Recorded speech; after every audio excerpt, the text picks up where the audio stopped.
سورۃ الانفطار، وہاں آپ نے دیکھا تھا کہ 13 آیات آئی تھی کہ جن میں قیامت سے قریب کے واقعات کا تذکرہ تھا، اور اس کے بعد آیت آئی تھی علمت نفس ما احضرت۔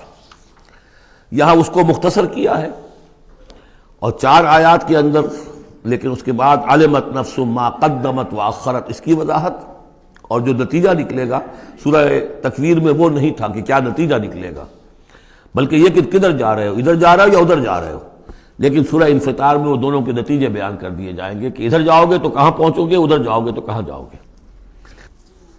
بسم اللہ الرحمن الرحیم، اذا السماء انفطرت، جب آسمان پھٹ جائے گا، وَإِذَا الْكَوَاكِبُ انتَثَرَتْ، اور جب کہ تارے بکھر جائیں گے، جھڑ جائیں گے، وَإِذَا الْبِحَارُ فُجِّرَتْ، اور جب سمندروں میں ابال آ جائے گا، وَإِذَا الْقُبُورُ بُعْثِرَتْ، اور جب قبریں تلپٹ کر دی جائیں گی، عَلِمَتْ نَفْسٌ مَا قَدَّمَتْ وَأَخَّرَتْ، ہر جان جان لے گی کہ اس نے کیا آگے بھیجا کیا پیچھے چھوڑا، یا کس شے کو آگے کیا کس کو پیچھے کیا۔ یہ دونوں الفاظ یہاں سمجھ لیجئے، بعد میں بھی آئیں گے۔ یہ ایک ہے کس شے کو آگے بھیجا، کس شے کو پیچھے چھوڑا، یہ ہم پہلے بھی پڑھ چکے ہیں۔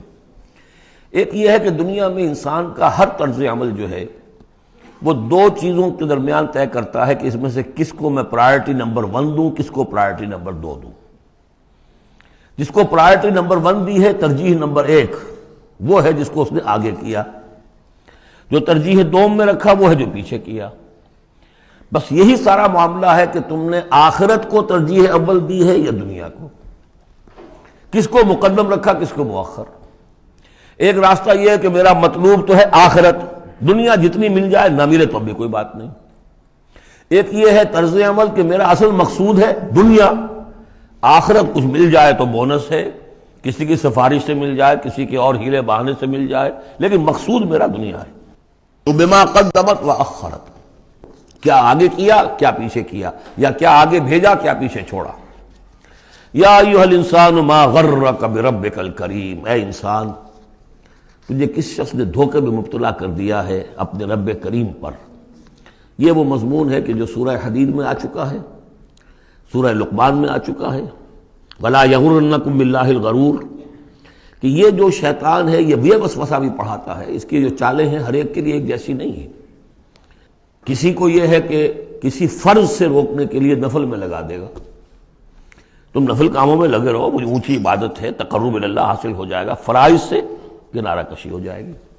کہاں یہ اقامت دین اور کہاں یہ فرائض دینی چھوڑو، آپ تو بس ذکر کیا کرو اور تہجد پڑھا کرو، رات کو جاگا کرو، بس یہ ہے اصل۔ لیکن تو فرض سے غافل کر کے اگر نوافل میں لگایا بیڑا غرق کر دیا۔ تو اسی طریقے سے یہ اس کی ایک چال ہے، اللہ تو بڑا غفور ہے، بڑا رحیم ہے، یہ کیا چھوٹی چھوٹی باتوں پر وہ پکڑے گا، خام خواہ تمہیں خیال ہے وہ اتنا کوئی خوردہ گیر نہیں ہے، اللہ بڑا غفور ہے، کریم ہے، رحیم ہے۔ اب اس سے وہ جری کرتا تھا کہ جرت بڑھتی جا رہی ہے اسی پر کہ اللہ کی شان غفاری پر دھوکہ کھا رہا ہے۔ یا ایھا الانسان ما غرک بربک الکریم، کس چیز نے تجھے دھوکے میں ڈال دیا ہے اپنے رب کریم کے بارے میں۔ الذی خلقک فسواک فعدلک، جس نے تمہیں تخلیق کیا، پھر تمہارا تسویہ کیا، پھر تمہارے اندر اعتدال پیدا کیا، برابر کیا۔ عدلک، تمہارے قواعد جسمانی، قواعد نفسیاتی، ان سب میں ایک اعتدال پیدا کیا ہے۔ یہ عدل جو ہے یہ گویا کہ اس تخلیق کے اندر بھی مضمر ہے، انہیرنٹ ہے، اور اللہ تعالیٰ بھی عدل کرے گا تاکہ جو بھی گناہگار ہیں ان کو سزا دی جائے اور جو نیکوکار ہیں ان کو جزا دی جائے، یہ اس کا تقاضا ہے۔ لیکن تم در حقیقت اس کی شان غفاری کو ایمفیسائز کر کے، اس پر زیادہ اس پر زور ڈال کر تم انکار کر رہے ہو۔ فی ای صورت ما شاء رکبک، پھر جس شکل میں اس نے چاہا ہے تمہیں ترکیب دے دیا، جوڑ دے دیا۔ کلا بل تکذبون بالدین، تم جزا و سزا کا انکار کر رہے ہو، در حقیقت اللہ کی شان غفاری کے قصیدے نہیں پڑھ رہے ہو، بلکہ یہ شان غفاری کے قصیدے پڑھنے کا مطلب کیا ہے کہ تم در حقیقت جزا و سزا کا انکار کرنا چاہتے ہو۔ اسیاں سے کبھی ہم نے کنارہ نہ کیا، پر تو نے دل آزردہ ہمارا نہ کیا، ہم نے تو جہنم کی بہت کی تدبیر لیکن تیری رحمت نے گوارا نہ کیا۔ یہ بالکل وہی فلسفہ ہے، جہنم کی تدبیر کر رہے ہو تو اس کے عدل کا تقاضا ہے کہ جہنم میں پہنچائے تمہیں. یہ دھوکہ دے رہے ہو اپنے آپ کو، اس کے جزا و سزا، اس کے عدل کا انکار کر رہے ہو. یہ ہے اصل میں صورتحال کی جو سمجھ لینے کی ضرورت ہے کہ اس نے تمہیں بنایا، اس کا تسویہ کیا، اس میں عدل پیدا کیا، توازن پیدا کیا، پھر تمہیں جس طرح چاہا جوڑ دیا. کسی کی ناک بڑی بنا دی، کسی کی آنکھیں بڑی بڑی بنا دی، جو چاہا اس نے کیا. آپ نے اپنے فیچرز خود تو چوز نہیں کیے ہیں کہ اپنی مرضی کے مطابق بنا دیے گئے ہیں، آپ کی مرضی کے مطابق.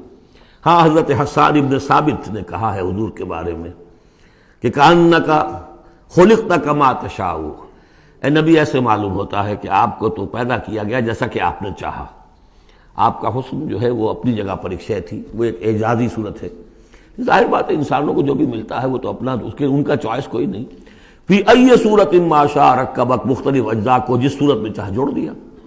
کلا بل تکذبون بالدین، اصل بات کیا ہے کہ تم جزا و سزا کا اور عدل کا انکار کر رہے ہو. وَإِنَّ عَلَيْكُمْ لَحَافِظِينَ، جبکہ ہم نے تمہارے اوپر محافظ فرشتے بھیجے ہوئے ہیں. یہ تو پھر سب ایکسرسائز ان فیوٹیلٹی ہوئی. کاہے کو ہم نے فرشتے بھیجے؟ خامخواہ کو دو دو سنتری تمہارے ساتھ ہم نے بٹھا رکھے کاہے کے لیے؟ اگر جزا نہیں، سزا نہیں، پکڑ نہیں، محاسبہ نہیں، کچھ نہیں، تو یہ کیا ہے؟ ہم نے کاہے کے لیے کیا؟